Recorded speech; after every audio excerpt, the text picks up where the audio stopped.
Hello बच्चों, you are welcome to my SCDP class. आप लोगों का एससीडीपी क्लास में बहुत बहुत स्वागत है। और ये पार्ट 2 है पिछले वाले का। पिछले वाले में क्या हुआ था वही इसमें भी होगा। अब एक बार रिमाइंड करा देते हैं आपको। ये सीटेट का सीडीपी का पेपर है जो 7 जुलाई 2019 को हुआ था। पेपर 1 15 क्वेश्चन कर चुके थे, 16 से 30 क्वेश्चन आज करने जा रहे हैं। तो without wasting any moment let's proceed. बाद में बातें कर लेंगे। चलिए, तो अब हम लोग आगे चलते हैं, बातें करते हैं। और हमारा पहला क्वेश्चन आपकी स्क्रीन पर लिखा कि चिल्ड्रंस एरर्स, बच्चों की गलतियाँ, reflect how careless children are. बच्चों की गलतियाँ ये दिखाती हैं कि बच्चे कितने लापरवाह हैं। वो माँ बाप को दिख सकती हैं और ऐसे टीचरों को जिन्होंने सीडीपी ना पढ़ी हो उनको बच्चों की गलतियाँ, बच्चों की लापरवाही नज़र आ सकती है। देखिए, वो दूसरी चीज़ है, सीडीपी दूसरी चीज़ है। यहाँ बच्चों की हर हरकत का बाल विकास में और शिक्षण में अलग ही इम्पोर्टेंस होता है। यहाँ बच्चों की गलतियाँ भी निगेटिव नहीं ली जाएंगी, निगेटिवली नहीं देखी जाएंगी, ठीक है। दूसरा लिखा है कि should be immediately corrected by asking them to do repeated practice. Repeated practice करके उन्हें वो तुरंत दूर करें और ठीक करें इमीडिएटली। और तीसरा लिखा है कि बच्चों की जो मिस्टेक्स हैं, एरर्स हैं, are part of learning and give an insight into their thinking. ये लर्निंग का, सीखने का ही एक हिस्सा है। और ये बच्चों की अंतर्दृष्टि का मतलब क्या हुआ, बच्चों के मन में क्या चल रहा है, बच्चे क्या सोच रहे हैं, what are they thinking, what is there in their mind. तो व्हाट इज देयर कौन सा हुआ, THERE वाला, what is there in their mind में THEIR वाला, ध्यान दीजिएगा, 2 बार देयर बोला था। तो जो बच्चों की गलतियां हैं वो हमें ये दिखाती हैं कि errors, mistakes of children show us that what is there in their mind, उनके दिमाग में क्या चल रहा है, यही इनसाइट कहा जाता है। तो चौथा है कि एरर्स आर इनसिग्निफिकेंट। एरर्स का कोई महत्व ही नहीं होता in teaching learning process. Teaching learning process में बच्चों की गलतियों का कोई महत्व ही नहीं है, बिल्कुल नहीं, बिल्कुल महत्व है। उनसे उनका असेसमेंट किया जाता है। तो हिंदी में पढ़ते हैं, बच्चों की गलतियां प्रदर्शित करती हैं कि बच्चे कितने लापरवाह हैं। ऐसा सीडीपी में कुछ नहीं होता। बार बार अभ्यास करने के लिए कहकर तुरंत सुधारनी चाहिए, बिल्कुल नहीं। सुधारना चाहिए तुरंत और बार बार अभ्यास करके नहीं। तीसरी बात, शिक्षण अधिगम प्रक्रिया, चौथा पढ़ रहा हूँ, शिक्षण अधिगम प्रक्रिया में महत्वहीन है, बिल्कुल नहीं। बच्चों की गलतियाँ महत्वपूर्ण है लर्निंग टीचिंग प्रोसेस में। और तीसरा वाला ऑप्शन सही होगा क्योंकि इन्होंने कहा कि अधिगम का एक भाग है, बिल्कुल सही। Errors of children, errors, mistakes of children are a part of teaching learning process, ठीक है ना। उनके विचारों में एक अंतर्दृष्टि देती हैं। क्यों देती हैं, क्या है ये एक्चुअली जो मिस्टेक्स हैं, गलतियां बच्चों के दिमाग की खिड़की हैं। जैसे आपको किसी के घर में झांकना हो, मतलब गलत इरादे से नहीं, अगर आपको किसी के घर में झांकना हो तो आप खिड़की के जरिए झांकेंगे और अंदर का सब कुछ देख लेंगे। वैसे ही गलतियां वो खिड़की हैं जो बच्चों के दिमाग रूपी कमरे में आपको झांकने में सक्षम बना देंगी। बच्चे के दिमाग में क्या चल रहा है, बच्चे की जो अंतर्दृष्टि है वो देखने में उसकी गलतियां ही हेल्प करती हैं। बच्चे की गलती, जैसे मान लीजिए आप किसी बच्चे को 5 सवाल दीजिए और वो परसेंटेज वाले सवाल गलत कर देता है, बाकी सब सही करता है, दोबारा तिबारा, तो आप हर बार अब परसेंटेज में वो गलत करता है तो टीचर को पता चल जाता है इस बच्चे की वीकनेस क्या है। तो बच्चों की गलतियों से टीचर को एक आइडिया मिलती है बच्चा किस चीज़ में कमज़ोर है। तो बच्चों की गलतियाँ टीचिंग लर्निंग प्रोसेस में इम्पोर्टेंट होती हैं। वो बच्चे के दिमाग के लिए एक टीचरों के लिए बच्चों के दिमाग की खिड़की का काम करती हैं, ठीक है ना। तो इसलिए इसका ऑप्शन जो होना चाहिए, correct answer should be answer number 3। चलिए हम लोग क्वेश्चन नंबर 17 करते हैं। असेसमेंट, असेसमेंट क्या है, मूल्यांकन क्या है। तो पहले हम ये बता दें कि मूल्यांकन का के पहले जो प्रोसेस होता है, तो मूल्यांकन के पीछे जो सिद्धांत काम करता है, वो मूल्यांकन के पीछे का सिद्धांत ये है कि मूल्यांकन का जो उद्देश्य है वो इम्प्रूवमेंट होना चाहिए। जब हम बच्चे का मूल्यांकन करते हैं तो मूल्यांकन में उनकी कैटेगरी डिसाइड करने के लिए नहीं, बल्कि क्या करते हैं मूल्यांकन करके हम ये जानते हैं कि बच्चा किस चीज़ में कमज़ोर है, किस चीज़ में बहुत अच्छा है। बच्चे की स्ट्रेंथ पता चलती है, बच्चे की वीकनेस पता चलती है, उसकी एबिलिटी पता चलती है। तो इस आधार पर हम अपना लेसन प्लान तैयार करते हैं। तो इस जो असेसमेंट है वो इम्प्रूवमेंट के लिए होता है, हमें अपनी योजना बनाने में हेल्प मिलती है, योजना इम्प्रूवमेंट होती है और बच्चे के इम्प्रूवमेंट के लिए हम असेस करते हैं। तो ये असेसमेंट का पर्पज़ होता है, ऑब्जेक्टिव होता है। चलिए देखते हैं मूल्यांकन क्या है।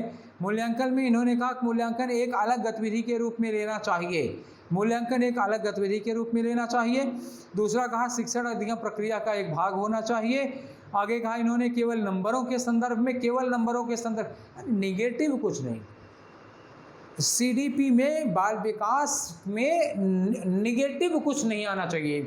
टीचर और बच्चों के सेंस में निगेटिव विचारधारा बिल्कुल चलती ही नहीं है। आप निगेटिव चीज़ें काट दीजिए। वस्तुनिष्ठ प्रकार के लिखित कार्यों पर आधारित, ये सीमित हो गया, सीमित सेंस में नहीं आएगा। इवैल्यूएशन एक बहुत बड़ी प्रक्रिया है, असेसमेंट सीमित सेंस में, नैरो माइंडेड, ये तो नैरो हो जाएगा। तो फिर हमारा पहला और दूसरा ऑप्शन बचा, अलग गतिविधि के रूप में लेना चाहिए या शिक्षण अधिगम प्रक्रिया है। बिल्कुल टीचिंग लर्निंग प्रोसेस है। मूल्यांकन जो है, इवैल्यूएशन या असेसमेंट टीचिंग लर्निंग का एक प्रोसेस होता है और ये अलग गतिविधि नहीं है, तो पहला गलत हुआ। अंग्रेजी में देखिए कि assessment should be undertaken as a separate activity. No, assessment is a part of teaching learning process, it is not a separate activity. ये गलत हुआ।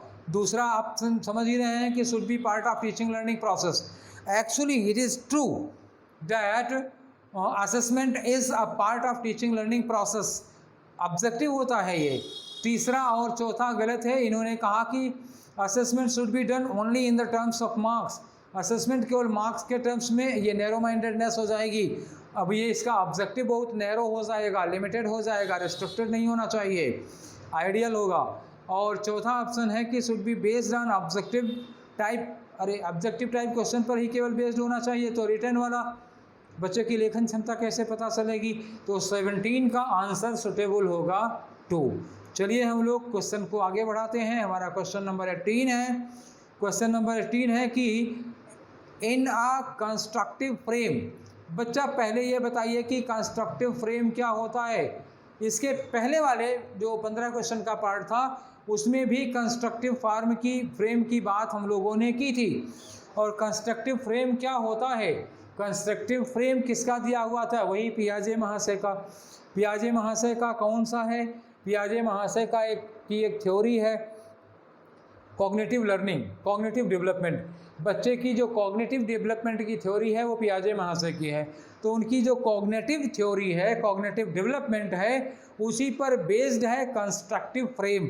तो कंस्ट्रक्टिव फ्रेम में पियाजे महाशय ये कहते हैं कि बच्चा खुद सीखता है, बच्चा इन्वेस्टिगेशन करता है, एक्सप्लोरेशन करता है, आसपास के वातावरण को एक्सपीरियंस करता है और एक्टिवली बच्चा एक्टिव पार्टिसिपेशन करता है, एक्टिवली पार्टिसिपेट करता है, पैसिवली नहीं लर्न करता, एक्टिवली अपने एटमॉस्फेयर को एक्सप्लोर करता है। यहाँ तक कि बहुत छोटा बच्चा 6 महीने का, 4 महीने का बच्चा, वो हाथ पैर चलाता है, तो हाथ पैर चलाता है, उसका हाथ पैर कहीं छू जाता है तो अपना हाथ पैर चला के, हाथ पैर से छू के अगल बगल के परिवेश को के बारे में ज्ञान प्राप्त करता है। तो ये जो कॉग्निटिव डेवलपमेंट है पियाजे महाशय का, उन्होंने ये कहा था कि बच्चा एक्टिवली पार्टिसिपेट करता है लर्निंग में, एक्टिवली लर्निंग वो सीखता है और एक्सप्लोर करता है, इन्वेस्टिगेट करता है। वो बच्चे को एक साइंटिस्ट मानते हैं, एक्सप्लोरर मानते हैं। वो ये नहीं कहते कि बच्चा समाज से पैसिवली, निष्क्रिय रूप से अर्जित कर लेता है, ये नहीं। उन्होंने कहा कि वो ढूंढता है, तलाश करता है, खोज करता है, इन्वेस्टिगेट करता है और कंस्ट्रक्ट करता है अपने नॉलेज को, अपने नॉलेज का निर्माण करता है। वो ये होती है कंस्ट्रक्टिव थ्योरी जो बेस्ड है पियाजे के कॉग्निटिव डेवलपमेंट पर। चलिए आगे बातें हैं, इसी में आपको आंसर मिल जाएगा। तो ये लिखा इन्होंने 18 में, संरचनात्मक दृष्टिकोण के अनुसार अधिगम क्या है? तो एक सक्रिय सामाजिक प्रक्रिया, सक्रिय वर्ड तो आ गया, सामाजिक प्रक्रिया है, बिल्कुल सही बात है। दूसरा है निष्क्रिय, निष्क्रिय तो होगा ही नहीं, काट दो। तीसरा है जानकारी के अर्जन की प्रक्रिया, जानकारी के अर्जन की प्रक्रिया तो बहुत सारी चीज़ें हैं, लेकिन अगर आपके क्वेश्चन में संरचनात्मक पूछा है तो सक्रिय वर्ड का आना जरूरी है, तो फिर तीसरी वाली भी गलत हो गई। चौथा है अनुभव के परिणाम के रूप में व्यवहार में परिवर्तन होने की प्रक्रिया, अनुभव के परिणाम नहीं, वो एक्टिवली बिल्डअप करता है। तो active and social in character, तो जो 18वें का आंसर होगा वो क्या होना चाहिए, पहला। इसमें एक्टिव वर्ड आया है पियाजे महाशय का, बच्चा एक्टिवली अपने परिवेश को एक्सप्लोर करता है और वो सीखता है।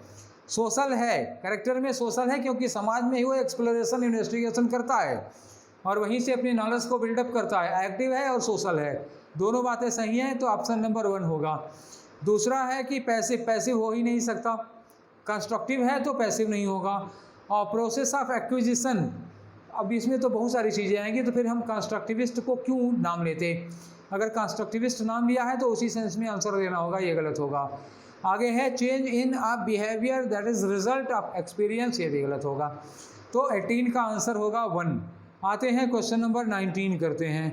19 में दिया है कि what principle does the following highlights, नीचे एक बात कही गई है, वो किस सिद्धांत को हाईलाइट करता है।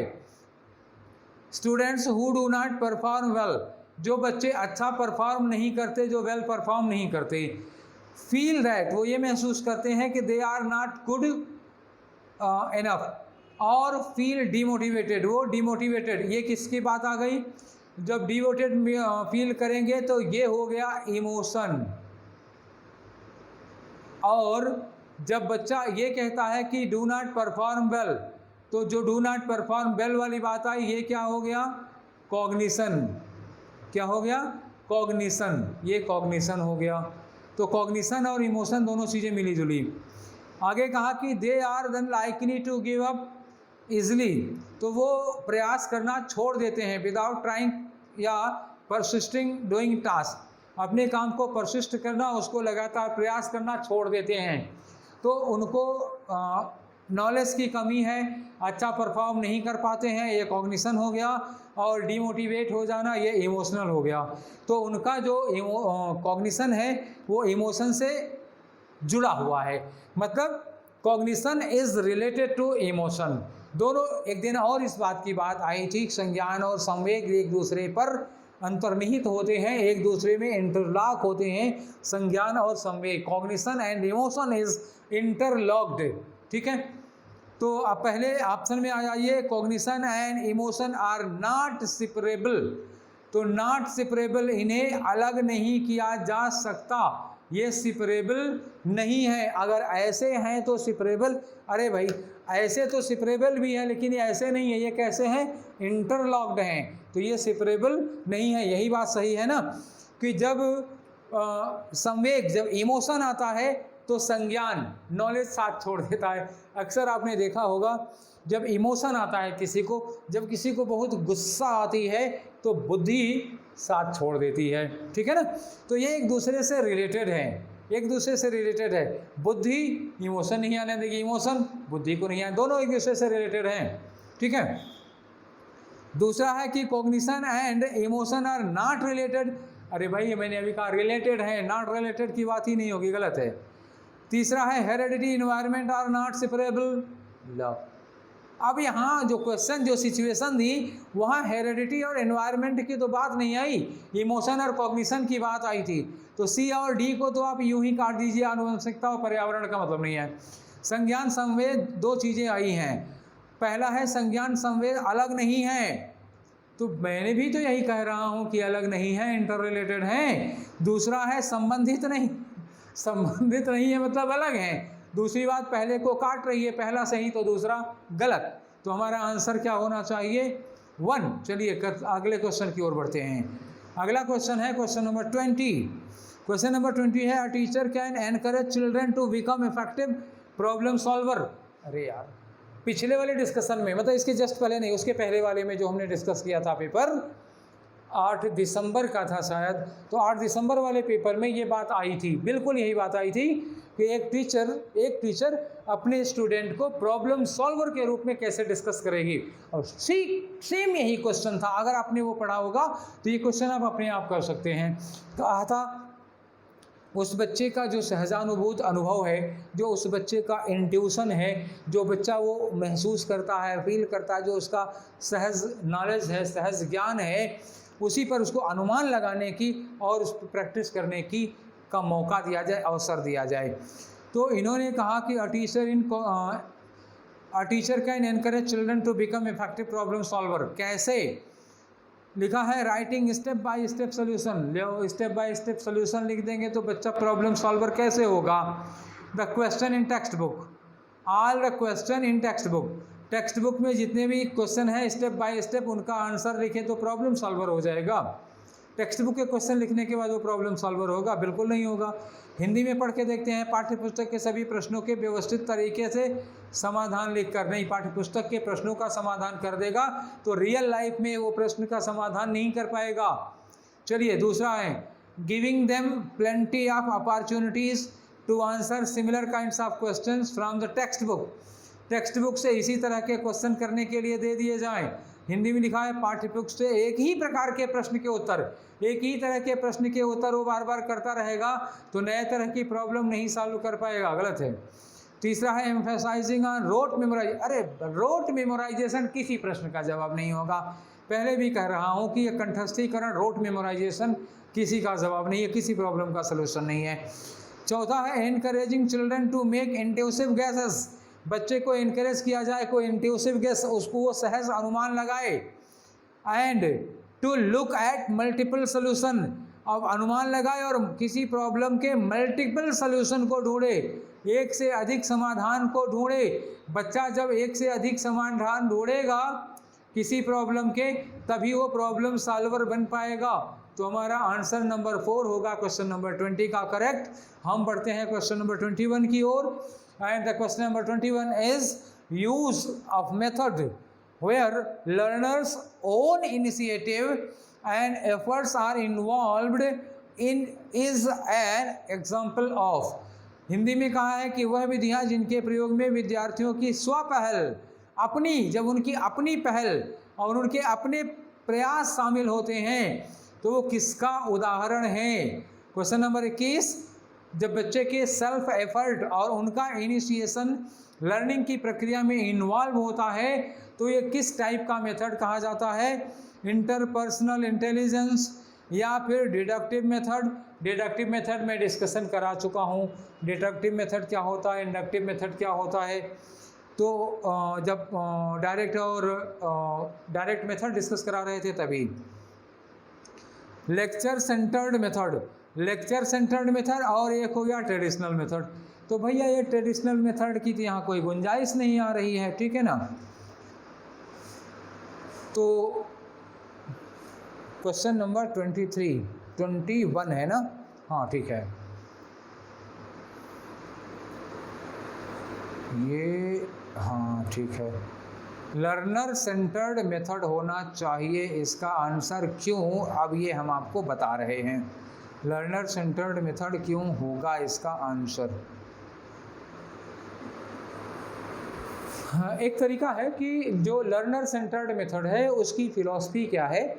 लर्नर सेंटर्ड मेथड की फिलॉसफी ये होती है कि जो भी पढ़ाया या पढ़ा जाएगा, टीचर जो कुछ भी करेगा उसमें बच्चे को केंद्र में रखता है। तो बच्चे की, जैसे मान लीजिए क्लास में 10 बच्चे हैं तो इंडिविजुअल बच्चे की नीड क्या है उसके अकॉर्डिंग टीचर प्लान बनाता है, लेसन प्लान बनाता है। और इसमें जो स्टूडेंट है वो टारगेट होता है। टीचर क्या होता है, केवल फैसिलिटी प्रोवाइडर होता है। Teacher is facilitator. Learner centred education में मेथड में teacher is a facility provider, he is not determiner. Determiner कौन है, लर्नर है। तो everything is determined, everything is planned, lesson is planned. Technique is plan according to the individual needs of students, individual needs of learners. बच्चे की individual need के according आपका lesson plan set होता है, आप नहीं डिसाइड करेंगे कैसे सेट होगा।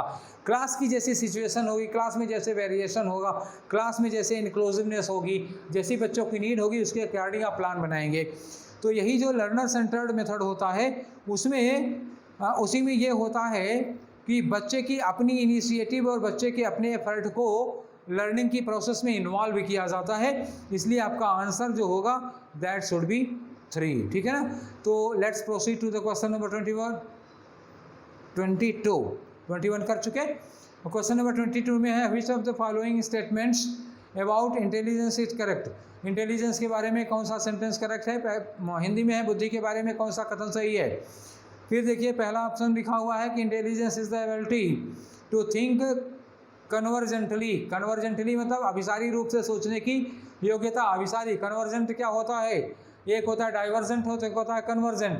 डाइवर्जेंट का मतलब एक चला, जैसे ये हाथ है, ये हाथ आ रहा है यहाँ से ऐसे आ रहा है, यहाँ आते आते ये यूँ छितरा जाए। कन्वर्जेंट मतलब एक रास्ता इधर, एक इधर, एक इधर, एक इधर, ये कन्वर्जेंट हो गया।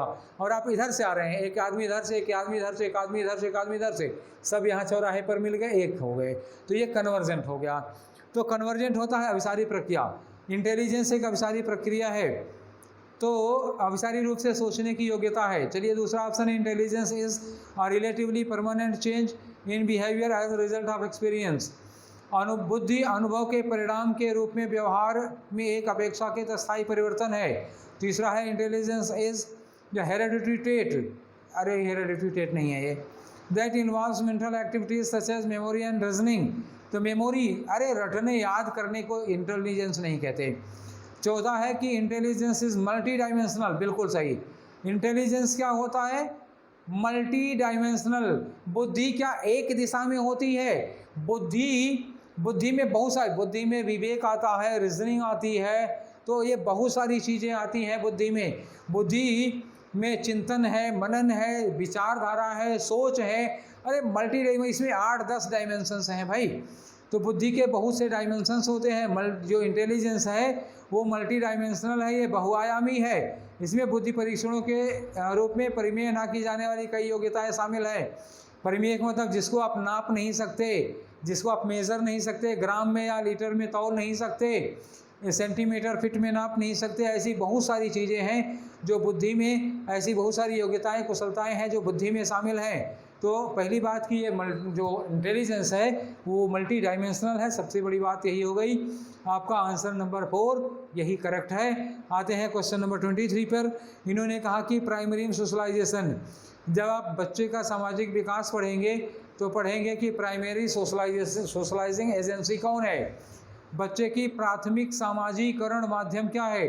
बच्चा सामाजिकरण की प्रक्रिया में सबसे पहले उसका सामाजिकरण सबसे पहले किससे होता है, समाज के किस तत्व से वो सबसे पहले संपर्क में आता है। तो सबसे पहले कौन है, माँ है, बाप है, चाचा चाची, भाई बहन, परिवार। तो सबसे पहले बच्चे का सामाजिकरण किससे होगा है, परिवार से होता है, उसकी फैमिली से होता है। स्कूल किस नंबर पे आएगा, स्कूल 2nd नंबर पे आएगा। गवर्नमेंट मीडिया तो और बाद में आएंगे।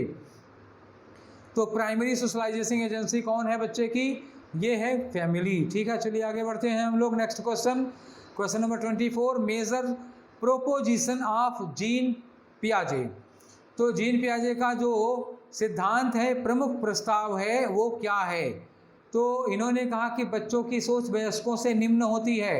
तीनों, अरे बच्चे को तो इन्होंने कहा था बच्चा एक साइंटिस्ट होता है। अभी थोड़ी देर पहले जीन पियाजे की बात मैंने कही थी।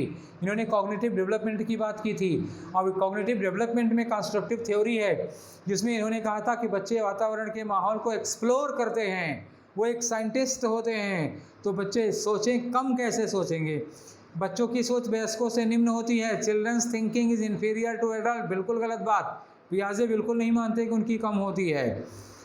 बच्चों की सोच वयस्कों से बेहतर होती है, ये भी उन्होंने नहीं कहा, तो ये भी बात गलत होगी।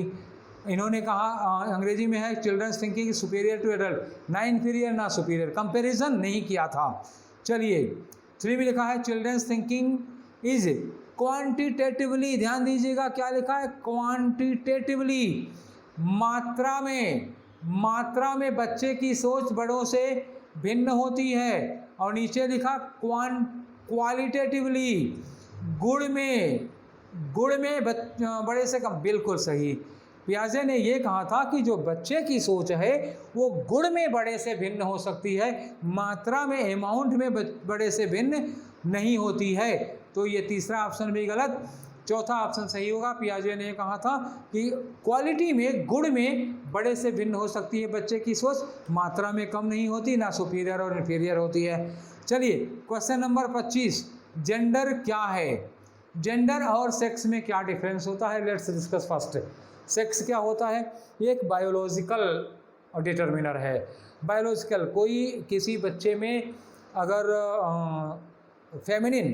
अगर किसी बच्चे में फेमिनिन जननांग पाए जाते हैं तो वो क्या होता है? उसका सेक्स फेमिनिन होता है। और किसी बच्चे में मास्कुलिन सेक्स ऑर्गन्स पाए जाते हैं तो वो मास्कुलिन होता है। तो वो मेल सेक्स का होता है, फीमेल सेक्स होता है। That determination is called biologically. तो बायोलॉजिकली ये मेल और फीमेल होते हैं। समाज उनको जेंडर का नाम देता है। समाज जिसको लिंग कहता है, स्त्रीलिंग पुल्लिंग, समाज वो जेंडर है। और साइंस, बायोलॉजी जिसको कहती है लिंग, वो सेक्स है। तो बायोलॉजिकली सेक्स है। जैसे बायोलॉजिकली लड़की कोई बायोलॉजिकली फेमिनिन सेक्स की होगी और सोशली समाज के तौर पर कोई लड़की फेमिनिन जेंडर की होगी। बात क्लियर हुई? ठीक है। क्योंकि बहुत सारी ऐसी चीज़ें हैं जैसे खुशी रोके नहीं रुकी, या खुशी दबती नहीं, ठीक है ना। जैसे उनके अंदर दया आई तो दया बायोलॉजिकली मैस्कुलिन फेमिनिन है क्या? बायोलॉजिकली नहीं ना। समाज दया में स्त्रियोचित गुण मानते हैं। दया, करुणा, सुंदरता और पराक्रम और हिंसा को पुरुषोचित गुण मानते हैं। तो ये समाज ने धारणा रखी है। तो जेंडर समाज का दिया हुआ है, ठीक है। सेक्स बायोलॉजी का है। तो चलिए, जेंडर क्या है? बायोलॉजिकल डिटर्मिनेशन नहीं है। अभी मैंने कहा कि ये बायोलॉजिकल डिटर्मिनेशन नहीं है, साइकोलॉजिकल भी नहीं है, ये सोशल कंस्ट्रक्ट होता है, इकोनॉमिक भी नहीं है। क्या है? जेंडर ये शब्द जो है वो समाज की देन है, सामाजिक संरचना का स्तर है। चलिए नेक्स्ट पे बढ़ते हैं हम लोग। हमारा नेक्स्ट क्वेश्चन है क्वेश्चन नंबर 26 पर लिखा है कि which of the following correctly identifies the broad domains of development. Development के ब्रॉड डोमेन, निम्नलिखित में कौन सा विकास के व्यापक आयामों की सही पहचान? तो इसमें आपको क्रम लगाना है। शारीरिक, संज्ञानात्मक, सामाजिक, संवेगात्मक, बौद्धिक, आध्यात्मिक और स्व। आगे लिखा है शारीरिक, व्यक्तित्व, आध्यात्मिक और संवेगात्मक, सामाजिक, शारीरिक, व्यक्तित्व और स्व। अंग्रेजी में लिखा है physical, cognitive, social and emotional. देखिए फिजिकल भी होता है, कॉग्निटिव भी होता है, सोशल भी होता है और इमोशनल भी होता है। ये चारों तो होते हैं। दूसरे में है इमोशनल, इंटेलेक्चुअल। इमोशनल डेवलपमेंट भी होता है। इंटेलेक्चुअल का मतलब वही मेंटल, बौद्धिक। देखिए इंटेलेक्चुअल आ जाए, मेंटल आ जाए या कॉग्निटिव आ जाए, तीनों एक ही बात होती है। लेकिन इस बाल विकास जब मैंने पढ़ाया था चाइल्ड डेवलपमेंट, तो चाइल्ड डेवलपमेंट के जो भी स्कोप थे, जो भी डायमेंशंस थे, चाइल्ड डेवलपमेंट के जो भी डोमेन्स थे, उनमें स्पिरिचुअल डेवलपमेंट था ही नहीं। तो ये आध्यात्मिक डेवलपमेंट होगा ही नहीं। तो दूसरा और तीसरा ऑप्शन तो ऐसे ही कट गया। अब बात आती है चौथे नंबर पे। चौथे नंबर पे सोशल वाला भी था, फिजिकल वाला भी था, पर्सनालिटी वाला भी है और सेल्फ वाला भी है। तो अब ये बताइए कि जब बच्चे का विकास होता है तो क्रम क्या होता है? पहले बच्चे का सोशल डेवलपमेंट होता है या फिजिकल डेवलपमेंट होता है? पहले उसका शारीरिक विकास होगा या सामाजिक विकास होगा? तो पहले जो विकास की प्रक्रिया है उसमें पहले क्या होगा? शारीरिक होता है। पहले फिजिकल डेवलपमेंट होता है, शारीरिक होता है, उसके बाद कॉग्निटिव होता है, तब उसका मेंटल होता है। उसके बाद बात आती है संवेगात्मक की और सामाजिक की। तो पहले संवेगात्मक या बाद में सामाजिक, या सामाजिक के साथ संवेगात्मक, दोनों पैरेलल चलते हैं। इमोशनल डेवलपमेंट और सोशल डेवलपमेंट दोनों एक साथ चलते हैं। तो चाहे जिसको आगे पीछे कर सकते हैं आप, लेकिन फिजिकल पहले, कॉग्निटिव बाद में, उसके बाद इमोशनल या सोशल। तो इस लिहाज से हमारा पहला ऑप्शन कौन सा, हमारा ऑप्शन कौन सा होगा? First option is correct answer. Let's come to the 27. Which of the following statement regarding children and their learning, बच्चों की लर्निंग, बच्चे और उनकी लर्निंग के संबंध में इनमें से कौन सा स्टेटमेंट करेक्ट है? बच्चा और उसके अधिगम के संदर्भ में कौन सा कथन सही है? ध्यान रखिएगा, कौन सा कथन सही है, नहीं लगाया। तो पहला लिखा है कि सभी बच्चे सीखने के लिए स्वाभाविक रूप से प्रेरित होते हैं और सीखने में सक्षम होते हैं, बिल्कुल सही। फिर वही बात आई, पियाजे ने क्या कहा था? बार बार वही बात आती है। पियाजे ने क्या कहा था? बच्चे साइंटिस्ट होते हैं, इन्वेस्टिगेट करते हैं, एक्सप्लोरर होते हैं, परिवेश को वो सर्च करते हैं, नॉलेज को बिल्डअप करते हैं। तो अगर वो ऐसा है तो बच्चे स्वाभाविक रूप से सीखते हैं। मतलब क्या हुआ? स्वाभाविक रूप से सीखने के लिए प्रेरित होते हैं, करना नहीं पड़ता। सीखने के लिए तो खुद ब खुद तैयार रहते हैं वो, और सीखने में सक्षम भी होते हैं। पहला ही करेक्ट आंसर है। All children are naturally motivated to learn. By nature they are motivated to learn. You need not motivate them because according to पियाजे they are explorers, they have a scientific intuition. आगे लिखा हुआ है कि and capable of learning. B में इन्होंने दूसरे में कहा children's motivation to learn and their capability to learn is predetermined by heredity. उनकी लर्निंग की कैपेसिटी हेरेडिटी से प्री डिटर्मिन्ड नहीं होती, पहले से निर्धारित नहीं होती है। ठीक है, बच्चे को सीखने और प्रेरणा तथा सीखने के लिए उनकी योग्यता क्षमता केवल आनुवंशिक, केवल आनुवंशिक, ये जो इन्होंने लिखा ना केवल, यही गलत हो गया। देखिए, उनकी सीखने की क्षमता, उनकी बुद्धि आनुवंशिकता से प्रभावित होती ज़रूर है, लेकिन जो इन्होंने कहा केवल, उस केवल की वजह से गलत हो गया। जो इन्होंने ओनली लगा दिया, इस ओनली की वजह से ये ऑप्शन गलत हुआ, नहीं तो कुछ रूप से सही हो जाता। तीसरा है children's social economic background determines and limits their. देखिए, बच्चे की जो सोशियो इकोनॉमिक बैकग्राउंड है वो कुछ हद तक प्रभाव डालती है, लेकिन उसको डिटरमिन और लिमिट नहीं करती। डिटरमिन और लिमिट कर देते हैं तो पूरी तरह से वो प्रभावित कर देगी, तो पूरी तरह से प्रभावित और निर्धारित नहीं करती, तो ये बात गलत हो जाएगी। चौथा है children's have to be rewarded and punish. अरे यार, कितनी बार कह चुके, रिवार्ड पनिशमेंट ये कोई मोटिवेशन नहीं होता, इससे वो नहीं सीखते। रिवार्ड पनिशमेंट पे मत चलिएगा, वो ऑप्शन रिवार्ड पनिशमेंट का ऑप्शन जल्दी बनेगा नहीं। रेयरली कोई सन की पेपर सेटर अगर पेपर सेट बना दिया तो भले उधर जाएंगे, अदरवाइज जाएंगे नहीं। चलिए क्वेश्चन नंबर 28। क्वेश्चन नंबर 28 है प्रोग्रेसिव एजुकेशन चिल्ड्रन। तो progressive education children are seen. आगे लिखा है, तो प्रोग्रेसिव एजुकेशन में बच्चों में क्या देखा जाता है? प्रगतिशील शिक्षा में बच्चों में को किस प्रकार देखा जाता है? छोटे वयस्क के रूप में निष्क्रिय अनुकारक। अनुकारक मतलब क्या हुआ? अब देखिए, यही ला के फंसा दिए हिंदी। अनुकारक मतलब कॉपी करने वाला, इमिटेटर, नकल करने वाला। तो बच्चे नकलची होते हैं क्या? तो प्रगतिशील शिक्षा, यहाँ लिखा इन्होंने प्रगतिशील शिक्षा, और यहाँ लगा दिया निष्क्रिय अनुकारक। बिल्कुल स्टेटमेंट और ऑप्शन ही एक दूसरे का विरोध कर रहे हैं। सक्रिय अन्वेषक, एक्टिव इन्वेस्टिगेटर, एक्टिव एक्सप्लोरर, बिल्कुल सही बात। पियाजे ने कहा था बच्चे एक्टिव एक्सप्लोरर होते हैं, वही तो प्रोग्रेसिव स्कूलिंग होती है। खाली स्लेट नहीं, खाली स्लेट किसी ने कहा है, लेकिन वो प्रगतिशील शिक्षा में नहीं कहा गया, छोटे वयस्क भी नहीं कहा गया, वो सक्रिय अन्वेषक होते हैं।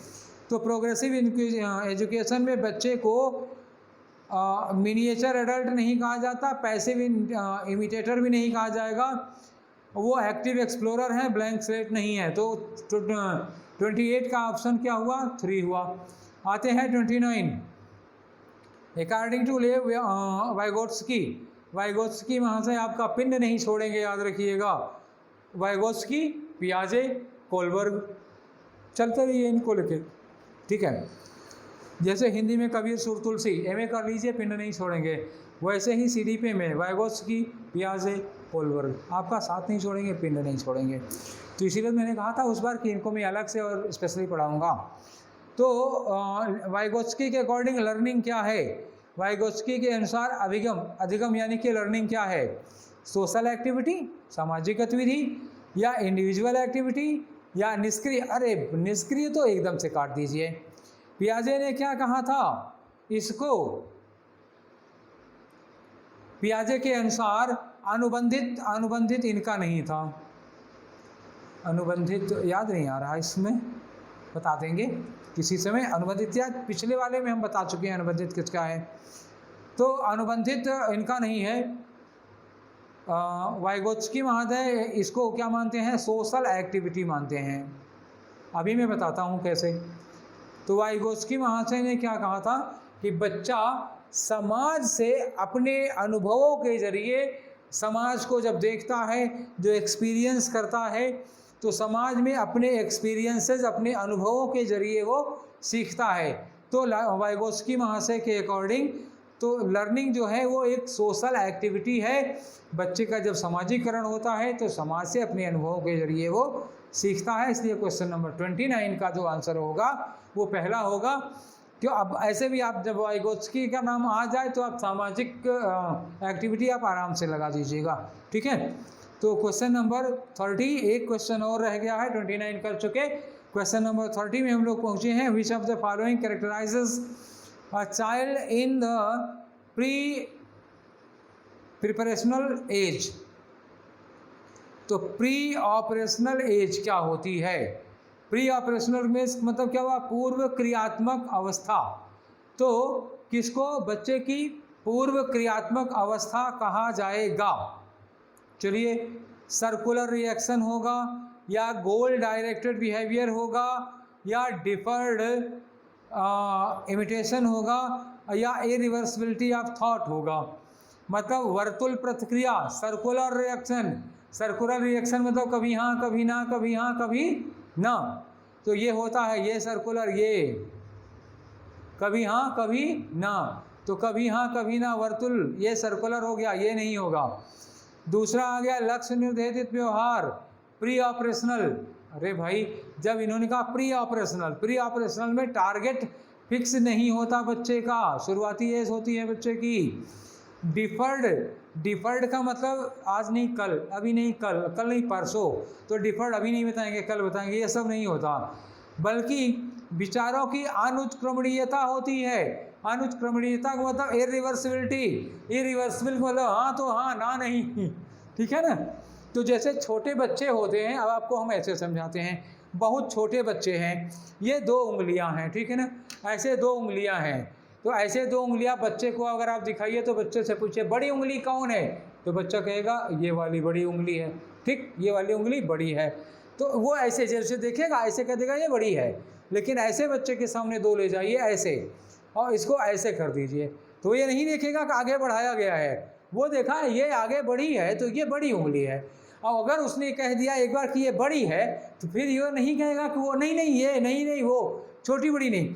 इरिवर्सिबल का मतलब एक बार हाँ कह दिया तो कह दिया, एक बार जिस चीज़ को बच्चे ने कह दिया तो वो कह दिया, हाँ तो हाँ, ना तो ना। तो वो जो इरिवर्सिबल ऑफ थॉट होता है बच्चे का, उसी को कहा जाता है प्री ऑपरेशनल स्टेज, ठीक। तो इरिवर्सिबल थॉट जिस समय बच्चे में होते हैं, जिस समय के बच्चे में वही 2 साल से 4 साल के बीच में होता है, ये करीब 2 to 4 ईयर में, 2 साल से 4 साल तक का बच्चा होता है, तो इरिवर्सिबल थॉट होता है। कह दिया तो कह दिया लाल वाला गुब्बारा चाहिए, अब लाल वाला गुब्बारा चाहिए तो लाल वाला चाहिए। फिर आप चाहे लाल पीला नीला हरा चाहे जितने दिला दीजिए, वो नहीं बता, वही लाल वाला। कभी किसी छोटे बच्चे को मेले ले गए होंगे, तो मेले में जाते ही कह देता मुझे ये वाला गुब्बारा चाहिए। आप समझदारी दिखाते हैं, बड़े समझदार। आप सोचेंगे अभी आधा घंटा घूमना है, तब तक फूट उठ जाएगा, सोचते हैं लौटते समय गुब्बारा ले लेंगे। अब जब आप वहाँ से लौटने लगे बच्चे ने कह दिया लाल वाला गुब्बारा। बहुत बहला फुसला के आप मेला भर घुमाए, आप उसको पूरा मेला घुमा डाले। बाद में जब लौटते समय लाल गुब्बारा बिक गया, नहीं मिल रहा है, अब आप बच्चे को पूरी कोशिश कर दे रहे हैं कि ये देखो ये पीला वाला कितना अच्छा है, देखो ये देखो बैगनी वाला ये बहुत अच्छा लग रहा है। कुछ भी कहिए, लाल वाला बस लाल गुब्बारा, हमको तो लाल गुब्बारा चाहिए। कभी कभी तो बच्चे ऐसे ही जिद कर लेते हैं ना, एक पता लगा एक हाथी ले लिए, एक बोतल है, कभी कभी कहते हैं हाथी बोतल में डालो। अब बताओ, अब वो आ गए, उनको सनक तो आ गई। तो ये 2 से 4 साल के बच्चे में ये जो जिद होती है वो इरिवर्सिबल होता है। इसी को कहते हैं प्री ऑपरेशनल स्टेज, जब बच्चे के विचारों में इरिवर्सिबिलिटी होती है। तो आपके क्वेश्चन नंबर 30 का ऑप्शन कौन होगा? Option number 4। तो we have discussed all the 30 questions, 15 in previous lecture and 15 in this lecture. So we have completed 30 questions of CDP held on, the paper was held on 7 July 2019. तो ये हम लोग कर चुके। फिर मिलेंगे नए पेपर सेट के साथ। तब तक आप लोग अपना ध्यान रखिए, अगल बगल वालों का ध्यान रखिए। कोरोना फैला ही हुआ है, तो अपना और अपनों का ध्यान रखते हुए सावधानी से पढ़ाई करते रहिए। Till then take care, we will met in next session. Thank you.